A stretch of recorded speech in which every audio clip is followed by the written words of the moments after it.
Welcome to Parents Make a Difference. I'm your host, Josie Peavy. Are you looking for an easy way to improve your health? Well, today's episode might have an answer for you. Small acts of kindness, giving back, is what we'll be talking about today. And I am looking forward to talking to our guest today. Our guest today is Erin Meisner. Welcome, Erin. Welcome to Parents Make a Difference. Thank you for having me. Erin, I had the opportunity to meet you, Erin, in Los Cabos, and we were talking around the pool, and I got inspired by some of the stories you shared with me to do this episode. Uh, so it's you shared a little bit on how giving back in your family has been very important. Can you share a little bit with the parents that are listening? Yeah, so sometimes in life it gets busy and you don't reflect a lot on why you do some of the things you do as an adult. And as you start to talk it out, and I think that's what happened to us. And I reflect back on how when I was a kid, and that was a very long time ago, but I say that giving and giving back and being kind is a little bit of the DNA that came from my parents. And certainly my dad was a busy professional. They've always been very generous with donations, but my mom has always been very much a giver of time and identifying where people's needs are to have the most impact. So as a kid, when I'd show up at her office after school and she'd say, okay, well, I have a couple more hours. Why don't you just walk over to the hospital and see if you can help over there? And that was before the day that volunteerism was really a word, something that you talked about. It was just part of what she always encouraged me to do. And it really sort of spiraled as a kid because it just turned into something we did on a daily basis. I helped a lot of seniors in my community who had challenges to do little things that we take for granted, like, walking, making snacks for themselves. And we didn't really talk about it as a thing outside of just helping people. So it was like, people need help, go help them. And as that evolved in time, by the time I graduated from high school, people had to do a recommended number of volunteer hours. And I was very confused because I'm like, I'm sorry, is this not what everybody does all the time, is gives their time back? Because I would have had thousands of hours that were unstructured hours, but just a part of what I learned from my mom. And it's something that she does still to this day at 78 years old. She's the president of the local hospital auxiliary, giving a lot of her time and effort to try to improve the services and experiences of those who are compromised with health. And it really just evolved in my life as something that, in a day-to-day basis, I don't even think about it. And sometimes people will ask me, like, geez, you give a lot of your time, what's that about? And I don't think about it. It's just the way in which they raised me. And it's the way in which I'm trying to teach my boys that, there's people out there that are less fortunate. And it's not only about giving time, but it's about being kind. So that translated over the years to really reinforcing with my own kids that if there's a kid at school that's new, they're going to be a little bit scared. It's a new environment. Make sure you reach out and make that experience for them a positive one. And we've reinforced that message as parents to them. They're almost 12 and 16 now. And we have had feedback from the schools many, many times about how our kids are the first ones to lend a hand, to reach out, to help a new kid, to stand up for a kid that perhaps is being teased. And I think it's all in the same vein of the idea of kindness. I love hearing that. I mean, even as a teacher, when I see my students um, standing up for someone or going out there to help without even being asked, it just already creates a different environment in the classroom. Um, and so you had mentioned that the teacher had actually talked to you about that personally. that's such that that's something to be proud of, that you're raising them up, um, to think that way, to think that way. Yeah, and they're not perfect. Even as late as this morning, we had to say to our 12-year-old, buddy, you got to brush your teeth, like little things that they're not perfect about. But when you get that feedback, I actually had a mom last week say, I was talking to so and so, and they specifically brought up your son who stands up for her son, who's a new kid at the school. And she said she mentioned you and how kind your son is to her son and make sure that he feels comfortable. So I think the one experience you're talking about is when he was in grade 2, the teacher actually sent us an email and said, I'm pregnant with my first child. It's a boy, and I can only hope that he's as kind as your son. I hope he's just like him. And so it's great to hear that as a parent, because they're having impact on people in a positive way, um, even when they're not so perfect at home sometimes. So you can be frustrated as a parent because they're not doing, cleaning your room, putting away your clothes. But you're like, you know what? That'll all come with maturity and the kindness thing. If you're not kind at the core, I don't know sometimes that that's something that can be untaught. So that's what really matters to us. And, that's part of when I set out to my journey in life. My mom, I didn't know what I wanted to do, but I knew through the experiences that my mom had given me that I needed to be able to help people in some way, shape, or form. And that's how I ultimately chose what I went to do in school and originally that was social service work, because I said, I don't know what I want to do, but I know I want to help people. So it translated to me into the real world, which, you always hope that you're giving your children lessons that can translate to the real world. In life, a lot of us might be thinking, how can we help our kids become successful? And so we might think of, how they can become successful at school. How can they become successful, financially? Um, but this one key of just acts of kindness is also a very important aspect, I think, to success.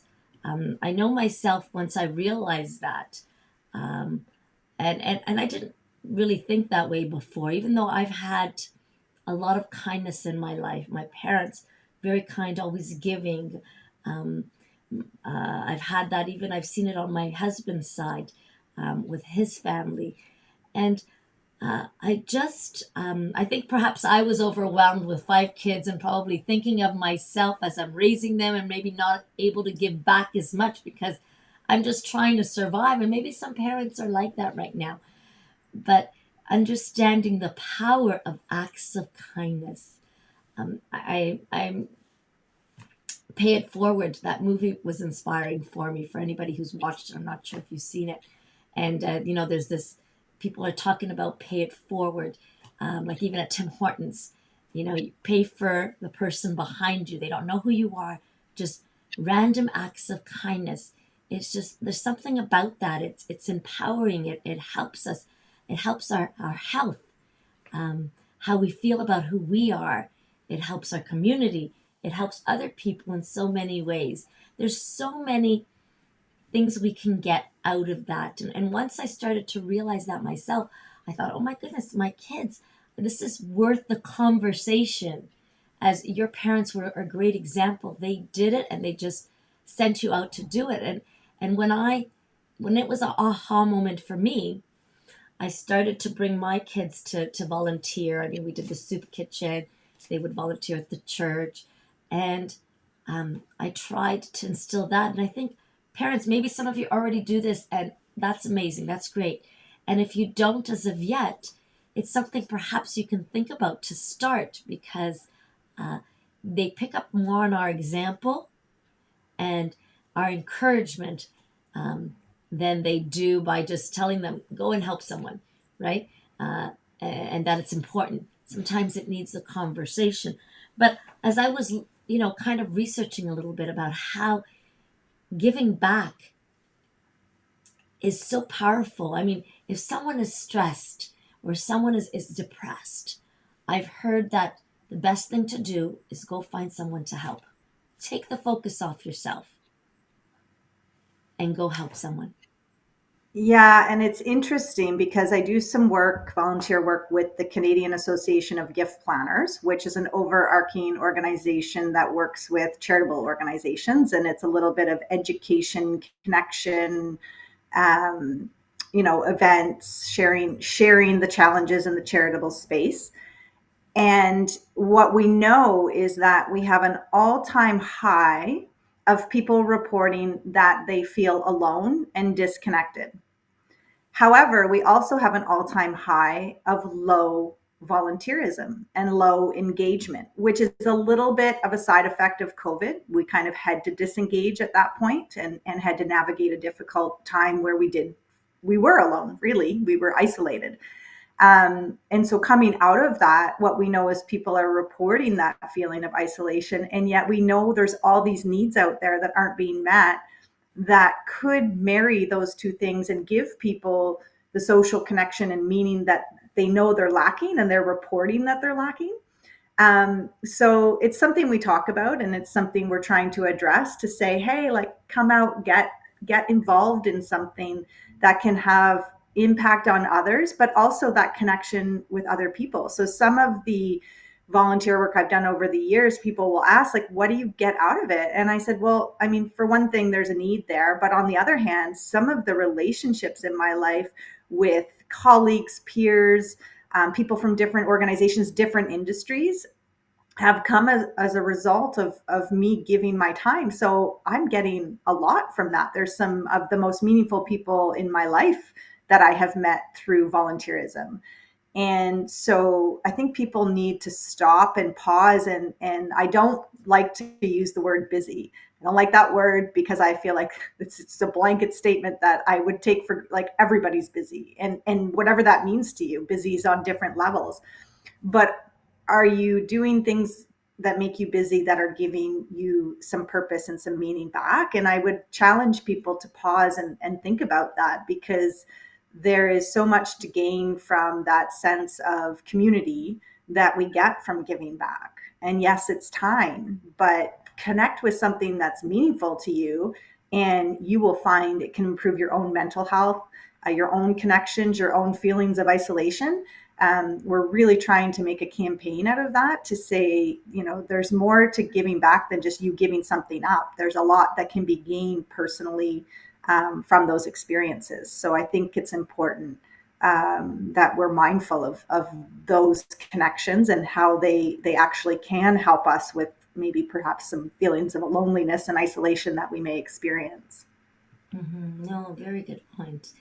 And I mean, giving back in something you have passion for. If you have passion for kids, giving back in that area. If you have passion for the elders, give back in that area. If you have passion for animals, you know, maybe that's the where you can volunteer.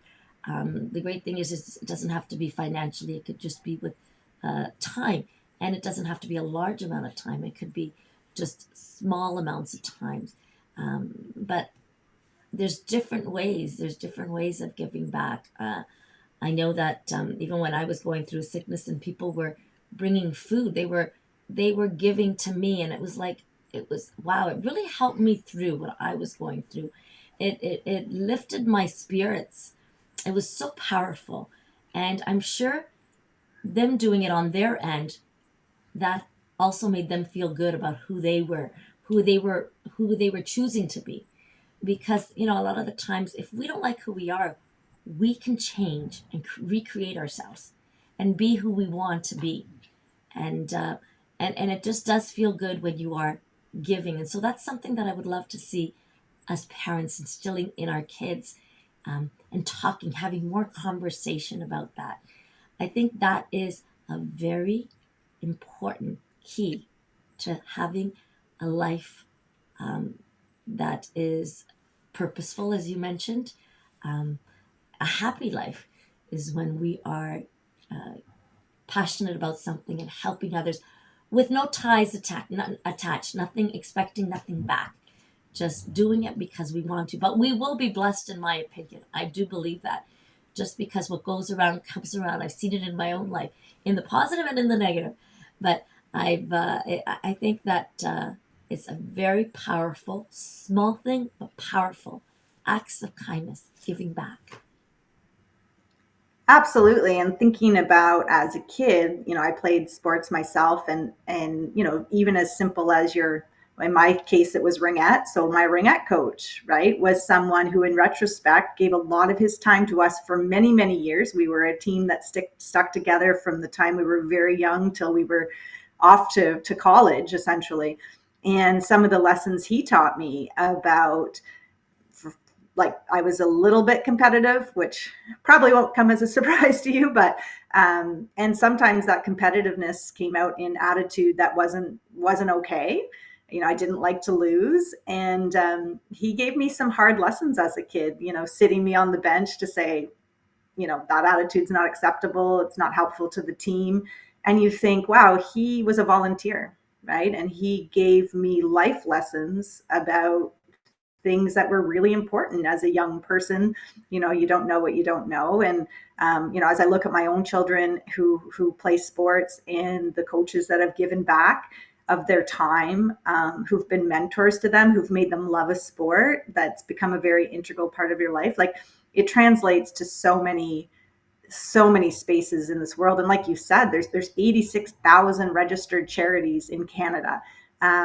So surely with 86,000, we can all find something that touches our heart that we could be connected to have an impact, a little impact, a big impact, whatever people feel they can give. And that's structured give back in terms of charities, but there's so much informal give back that happens as well. And that can just be as simple as kindness and taking a pause when you see certain behaviors from people. Pause and think, what could be going on for that person that would create that behavior, right? And it could be they're very overwhelmed, they're not thinking, they've got a lot on their plate, um, and maybe their behavior is a side effect of that. And can I just not react to that, and perhaps put a hand on their shoulder and say, "Is everything okay? Is there anything I can help you with?" And that was a lesson that came to me through some charitable work we did with a doctor's organization. He talks a lot about that, of course, in this day and age with homelessness and some of the things they see as doctors in, say, an emergency department. And it was a really good, yeah, that's right, right? Do we take the time to pause and really look someone in the eye and say, "Is there anything I can help you with?" Could be small, and just the gesture of caring can really change someone's day. And I think it's important that we're consistently mindful of that in a fairly difficult world that we live in today. So small things can have a big impact. That's a great point in saying that sometimes, well, maybe a lot of times, we need to take a step back and not take things so personal, because sometimes we let our pride get in the way, we can reflect maybe something's going on. Um, and I find that I've learned to think that if someone's being not themselves, being, let's say, more angry, uh, a shorter temper, and maybe not as kind, sometimes they just need more kindness. Now, um, sometimes that kindness can actually melt that anger sometimes. And I'm not saying that's necessarily going to always happen, but it's worth trying. Sometimes I like to give more kindness to the ones that are a little bit grumpy and angry, and because I'm thinking they're going through something, that perspective. And I'd like our kids to start seeing that, like, I need to maybe walk away from that and maybe go back and say, "Hey, can I help you with something?" And just be a little extra kinder to that person, because maybe that's all they really need to move out of whatever they're going through. Small acts of kindness. I've had people in my life that, even just a parent who, when I was doing soccer with one of my boys, and we were running for soccer, and one parent would say, "I'll take the kids." And so I thought, okay, that's great. Then the next time she'll go, "I'll take the kids." And she did it for a few times. Like, going, "No, no, no, I'll take it." We were arguing. "No, no, I'll take them." I'm thinking, wow, she's so giving. It's not like taking turns, being fair. She was willing to do it a few times. And I thought, wow, that really inspired me. And sometimes we inspire each other to be kinder just by our acts of kindness. And so I encourage um, others. That's small, it's a small ideal of just random acts of kindness, just giving back. It's powerful. It's powerful for our health. It's powerful for our connecting to community. Like you said, you ended up meeting some great people through your volunteering. Um, I'm thankful for people who take time to volunteer for Parents Make a Difference, like yourself. Thank you. To Ozzy, You're who's welcome. doing technology here. Thank you, Ozzy. Um, I think it's powerful. It's very powerful, and it's something we need to have discussions and be examples and reflect on it for our kids, because that's the type of children we want to raise um, in this next generation to come. Yes, I think they have a world that we might not understand quite yet. And, of course, we don't know what the future holds, but I think it is a much more dynamic and challenging, lots of distractions, lots of uncertainty, I think, for the next generation. And so if we can try to anchor them to some core values that, revolve around human connection, because, of course, technology allows us to get away from a lot of human connections. So I think it's increasingly important that we're mindful of that for the next generation, because they've got a big job to do. So how are we going to play a meaningful part in that? And I think as parents, and it's different for everyone, but I think we need to pause and be mindful and think what mattered to me as a kid and what made me who I am, and as a parent, am I giving that to my children? Um, and all we can do is our best, and that looks different for everybody. But I think that just again, the pause and the mindfulness of what that means and what it can mean for the future is really important. It is. You're so right. I reflect on something Denzel Washington had said that helps me remember how important it is to give back. And he talks about dreams and goals. And for those that know Denzel Washington, he's had a lot of success in the movie industry. And so he says, have dreams, have goals. But then he says, I'm going to read it off so I don't say it wrong here. He says, don't just aspire to make a living, aspire to make a difference. Each one, teach one. So his philosophy is that as he's reaching for those goals and he's achieving those dreams, turn around, help someone else, keep helping people. Now, success for our kids, what we all want to see our kids successful, but we also would love them to, I would anyways, I'd love my own kids to have that philosophy of helping other people up, helping each other, creating a community where we're helping each other, having a mindset where, helping each other is just natural, just a habit, as it was for you. And that's why when you shared your story, when we were sitting there around the pool and you're sharing your story, I'm thinking, this is what I want to talk about. This is what I want to see for the next generation, for our kids, our kids. I want them to know the importance of that one key, just giving back, small acts of kindness, much more powerful than we think. Thank you so much for joining us, Erin. Thank you for having me. Appreciate you sharing. Thank you. Parents, remember, you make a difference.